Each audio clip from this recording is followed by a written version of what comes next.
quando a gente fala em arritmia de linguagens, o que acontece? Quais são as principais causas de uma arritmia em linguagens? Primeiro, prática inconsistente. Ou então uma prática indevida. Você não pratica, por exemplo, com provas anteriores, com questões assim direcionadas ao Enem. Cronogramas de conteúdo placebo. Enem não é prova de conteúdo.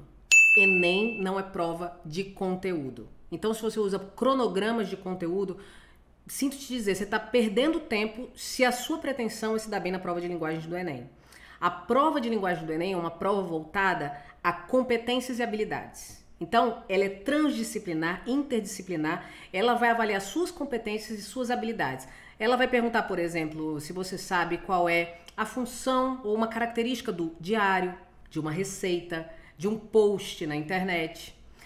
Ela vai te perguntar se naquele cartaz a intenção do autor é te convencer de algo ou é te alegrar, te entreter, tá bom? Então, quando a gente fala, por exemplo, de questões de literatura, muitas vezes eles querem mais saber sobre o seu conhecimento acerca do contexto histórico, tá? Nem sempre é sobre ali alguma informação sobre uma escola literária. Então, tudo ali. E outra coisa, cada alternativa daquelas 5 ali do Enem, uma delas é o gabarito, é a resposta mais correta. As demais são distratores. Para que serve um distrator? Para te distrair do gabarito.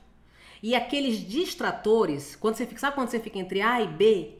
Aqueles distratores, eles são baseados nos principais erros dos estudantes, tá? Então você tem que analisar muito bem o enunciado. Esse enunciado quer que eu encontre o que exatamente?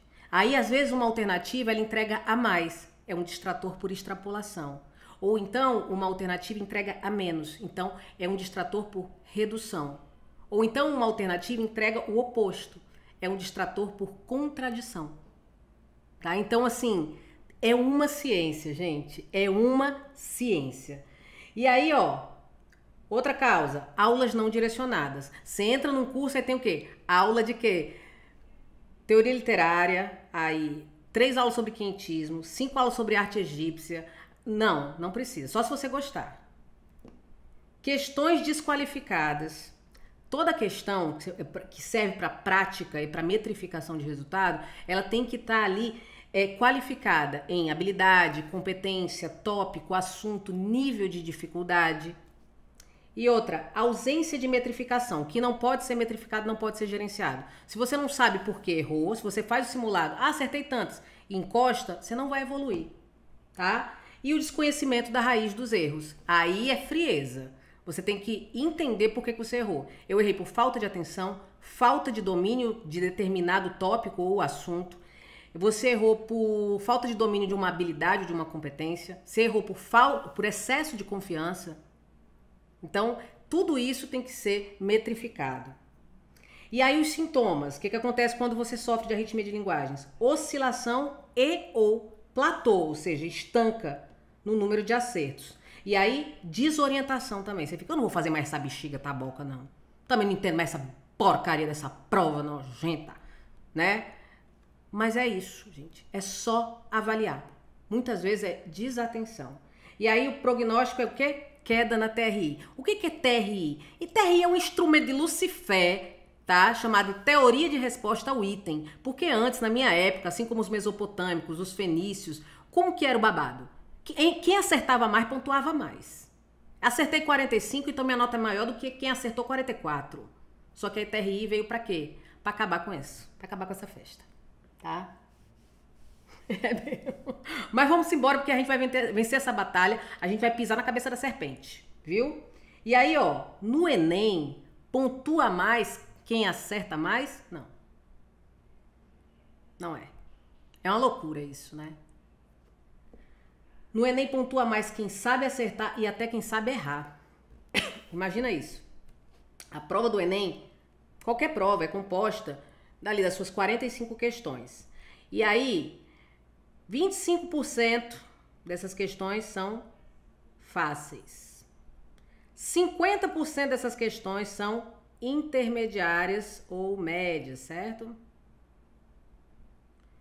E os outros 25% são consideradas difíceis.